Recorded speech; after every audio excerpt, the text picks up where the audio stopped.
Mapagpalang araw po sa atin lahat. Attorney Oliver Mueller, si Catherine Bernardo na naman ang dinidikitan na matapos di umobra kay Michelle D at Kim Chiu. Pagkatapos nga po lumabas sa It's Showtime bilang sa isa sa mga naghahanap ng jowa at nakahanap na po yata si Attorney. Sa Especially For You ay pinag-uusapan na talagang dumami ang followers sa social media ni Attorney Oliver. Dahil naging instant crush ng bayan, kasabay niyan dumami na rin ang nagbukas ng opportunity para kay Attorney Oliver.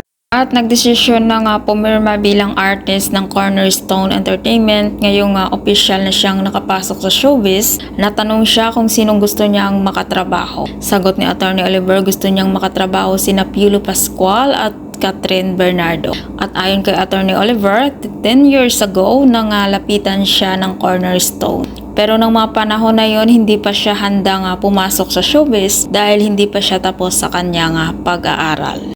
At ngayon nasa showbiz na siya, ito ang napili niyang mag-manage sa kanya at tiwala siyang makakatulong sa kanyang karir. Ayon kay Attorney Oliver, mas gusto niya mag-focus sa content creation kaysa acting. Pero ganun pa man, hindi niya sinasara yun ni Attorney Oliver ang kanyang pinto pagdating sa pag-arte. At game rin siya sa hosting. Maraming netizens ang gustong maging housemate siya sa upcoming new season ng Pinoy Big Brother Gen 11. Pero ayon kay Attorney Oliver, hindi niya raw ito kinoconsider sa ngayon. Matatanda natin, maraming netizens ang inakusahan si Attorney Oliver dahil ginagamit lamang niya si Kim Chiu para sumikat at maging artist.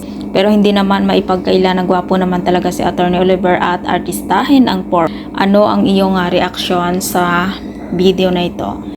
Kung hindi pa nakasubscribe ng aking channel, mag-subscribe ka na sa aking channel, Ives K. Velasco. Maraming salamat po at mapagpalang araw po sa ating lahat.